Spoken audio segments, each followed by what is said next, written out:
ప్రపంచం ఇప్పుడు world war 3 అంచున నిలబడిందా? మిడిల్ ఈస్ట్లో జరుగుతున్న యుద్ధంతో ఎప్పుడు ఏం జరుగుతుందో అర్థం కాక తలలు పట్టుకుంటున్న పరిస్థితులు నెలకొన్నాయి. తాజాగా ఇప్పుడు మరో షాకింగ్ ఘటన చోటు చేసుకుంది. అదే అమెరికా గుండెల్లో రైళ్లు పరిగెత్తిస్తోంది.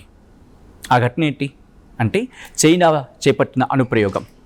ఏ నగరాన్నైనా క్షణాల్లో బూడిద చేయగల మిసైల్ను పసిఫిక్ మహాసముద్రంలో దూకించింది చైనా. కేవలం భూమి మీద నుంచే కాదు, సముద్రంలో ఎక్కడో దాక్కుని కూడా ప్రపంచంలో ఎవరినైనా టార్గెట్ చేయగలను, ఖతం చేయగలనని చైనా ఈ ప్రయోగం ద్వారా చెప్పకనే చెప్పింది. చైనా చేపట్టిన ఈ ప్రయోగంతో ఇప్పుడు అమెరికాతో పాటు జపాన్, తైవాన్, ఆస్ట్రేలియా లాంటి మిత్ర దేశాలు ఆందోళనలో పడ్డాయి. అసలు చైనా ప్రయోగించిన ఆ అల్టిమేట్ మిసైల్ ఏంటి? అమెరికా ఇండిపెండెన్స్ సెలబ్రేషన్స్ జరుపుకుంటున్న టైంలోనే డ్రాగన్ ఈ ప్లాన్ ఎందుకు అమలు చేస్తుంది? ఈ ప్రయోగం వెనుకున్న చైనా మైండ్ గేమ్ ఏంటి? ఈ వీడియోలో డీటెయిల్గా తెలుసుకుందాం. హలో నమస్తే, వెల్కమ్ టు ఆర్ స్ట్రీమ్. నేను సచిన్. అది జూలై 6 సరిగ్గా మధ్యాహ్నం 12:01 చైనా నేవీ న్యూక్లియర్ సబ్మెరైన్ నుంచి పసిఫిక్ మహాసముద్రంలోకి ఒక లాంగ్ రేంజ్ బాలిస్టిక్ మిసైల్ని ప్రయోగించింది. దీంతో అమెరికా సహా దాని మిత్ర దేశాలైన ఆస్ట్రేలియా, న్యూజిలాండ్ ఒక్కసారిగా ఉలిక్కిపడ్డాయి. చైనా రెస్పాండ్ అయింది. ఈ మిసైల్కి ఒక డమ్మీ వార్ హెడ్ను అమర్చామని చెప్పింది. అంటే ఇందులో ఎలాంటి పేలుడు పదార్థాలు లేవు, కేవలం సామర్థ్యాన్ని పరీక్షించడానికి మాత్రమే వాడినట్లు చెప్పుకొచ్చింది. ఈ మిసైల్ చైనా తీరం నుంచి 1000 కిలోమీటర్లు ప్రయాణించి సౌత్ పసిఫిక్ ఓషన్లో ముందే అనుకున్న ఒక నిర్దేశిత ప్రాంతంలో సేఫ్గా ల్యాండ్ అయినట్లు ప్రకటించింది చైనా. ఇక్కడే ఒక ట్విస్ట్ ఉంది. అదేంటి అంటే చైనా తన మిలిటరీ యాన్యువల్ ట్రైనింగ్లో భాగంగానే ఈ ప్రయోగం చేశామని, ఇది ఏ దేశాన్ని టార్గెట్ చేసుకుని చేసింది కాదని చాలా సాదా సీదాగా కలరింగ్ ఇస్తూ ఉంది. కానీ డిఫెన్స్ ఎక్స్పర్ట్స్ మాత్రం ఇది అమెరికా కూటమికి చైనా ఇచ్చిన ఓపెన్ వార్నింగ్ అని చెప్తూ ఉన్నారు.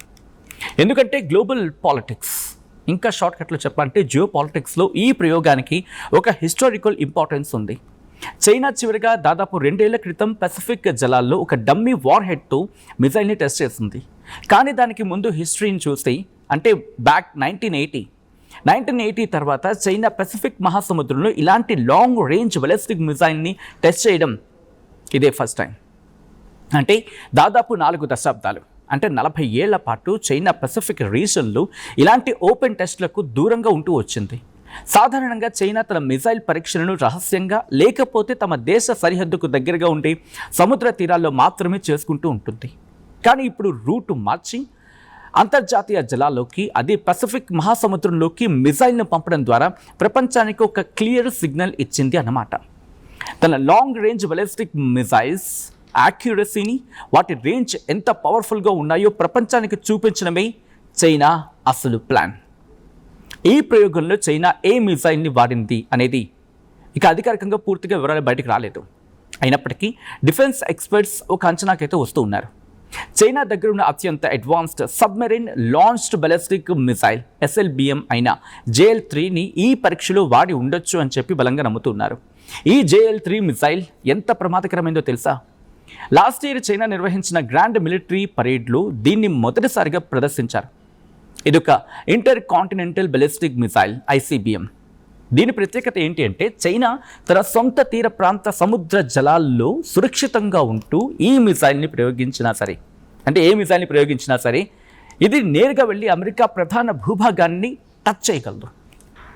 అంటే అమెరికా డిఫెన్స్ సిస్టమ్స్ కళ్ళు కప్పి సముద్ర గర్భం నుంచి అమెరికాపై అణుదాడి చేయగల అల్టిమేట్ కెపాసిటీ ఈ JL-3 మిసైల్కి ఉంది అన్నమాట.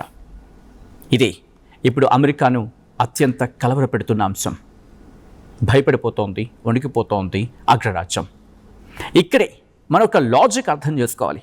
ఒక మిసైల్ని భూమి మీద నుంచి ప్రయోగించడానికి, అలాగే సబ్మెరైన్ నుంచి ప్రయోగించడానికి మధ్య చాలా వ్యత్యాసం ఉంటుంది, చాలా తేడా ఉంటుంది. భూమిపై ఉండే మిసైల్స్ ఎక్కడున్నాయి, వాటి లాంచ్ ప్యాడ్స్ ఎక్కడున్నాయి అనేది అడ్వాన్స్డ్ శాటిలైట్స్ ద్వారా శత్రు దేశాలు ఈజీగా నిఘా పెట్టచ్చు. కానీ సబ్మెరైన్స్ల కథ అలా ఉండదు. సముద్ర గర్భంలో 100 అడుగుల లోతులో కదిలే సబ్మెరైన్స్లను గుర్తించడం చాలా కష్టం. ఎస్పెషల్లీ న్యూక్లియర్ పవర్తో పనిచేసే న్యూక్లియర్ పవర్డ్ సబ్మెరైన్స్ అయితే ఇంధనం కోసం పైకి రానవసరం లేకుండా నెలల తరబడి సముద్ర గర్భంలోనే ఉంటూ గస్తీ కాయగలవు. చైనా తీరంలో ఉన్న సబ్మెరైన్ ఎప్పుడు ఎక్కడి నుంచి మిసైల్ లాంచ్ చేస్తుందో ఊహించడం ఇంపాసిబుల్. ఈ స్ట్రాటజిక్ అడ్వాంటేజ్ కోసమే చైనా ఇప్పుడు సబ్మెరైన్ లాంచ్డ్ మిసైల్స్పై ఎక్కువగా ఫోకస్ చేస్తూ ఉంది. చైనా చేపట్టిన ఈ మిసైల్ టెస్ట్ అమెరికాతో పాటు దాని మిత్ర దేశాలైన తైవాన్, జపాన్, ఆస్ట్రేలియా, న్యూజిలాండ్లలో తీవ్ర ఆందోళన రేకెత్తిస్తూ ఉంది. ఈ ప్రయోగం జరిపిన వెంటనే అమెరికా విదేశాంగ శాఖ రియాక్ట్ అయింది. రియాక్ట్ అయింది. అమెరికా విదేశాంగ శాఖ ప్రతినిధి టామీ షిగోట్ ఈ ప్రయోగంపై మాట్లాడుతూ చైనా చేపట్టిన మిసైల్ టెస్ట్ను తాము గమనించామని చెప్పింది. ఆయుధాల నియంత్రణపై అంతర్జాతీయ నిబంధనలకు కట్టుబడి అర్థవంతమైన చర్చల్లో పాల్గొనాల్సిందిగా తాము చైనాను నిరంతరం కోరుతూనే ఉన్నామని గుర్తు చేస్తుంది.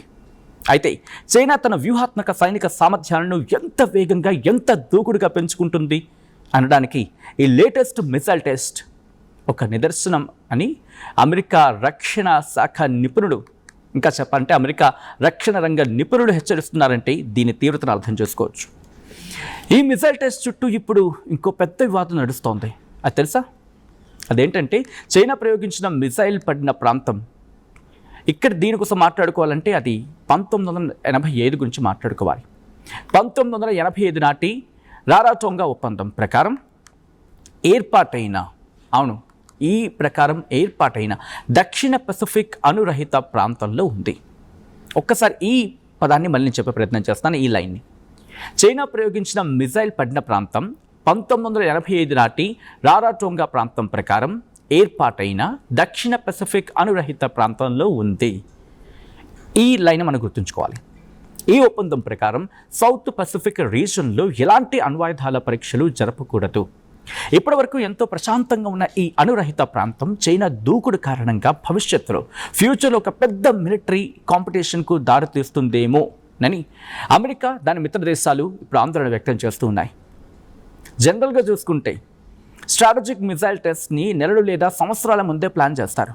కానీ చైనా మాత్రం లేటెస్ట్గా జరిపిన ఈ మిసైల్ టెస్ట్కు కొద్ది సమయం ముందు మాత్రమే ఆస్ట్రేలియా, జపాన్, న్యూజిలాండ్ దేశాలకు సమాచారం ఇచ్చింది. అంటే కావాలని ఇదొక సడన్ షాక్ లాగా ప్లాన్ చేస్తుందన్నమాట.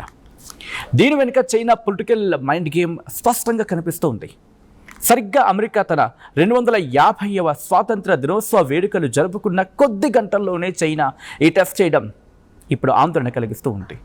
చైనా కేవలం మిసైల్స్ టెక్నాలజీని మాత్రమే కాదు, తన దగ్గరున్న అణ్వాయుధాల సంఖ్యను కూడా ఊహించని రేంజ్లో పెంచుకుంటూ పోతోంది. 2025లో అమెరికా కాంగ్రెస్కు పెంటగాన్ సమర్పించిన రిపోర్ట్ ప్రకారం ప్రస్తుతం చైనా దగ్గర సుమారు, ఒకసారి గెస్ చేయండి, ఎన్ని న్యూక్లియర్ వార్ హెడ్స్ ఉంటాయో? ఒక 100, 200, హార్డ్లీ 300, ఇప్పుడు 400 కాదు, ఏకంగా 600 న్యూక్లియర్ వార్ హెడ్స్ ఉన్నాయని చెప్పి ఆ రిపోర్ట్ చెప్పుకొచ్చింది. కానీ డ్రాగన్ ఇక్కడితో ఆగడం లేదు.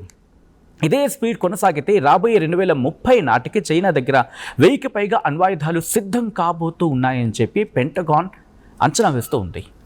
అమెరికా, రష్యాలకు ధీటుగా ఒక సూపర్ న్యూక్లియర్ పవర్గా ఎదగాలి అనేది చైనా లాంగ్ టర్మ్ గోల్. ఇందులో భాగంగానే ఈ లేటెస్ట్ సబ్మెరైన్ మిసైల్ టెస్ట్ చేసినట్టు తెలుస్తోంది. చైనా చేసిన ఈ ఒక మిసైల్ టెస్ట్ పసిఫిక్ మహాసముద్రంలోనే కాదు, జియోపాలిటిక్స్లో కూడా అలజడిని సృష్టించింది.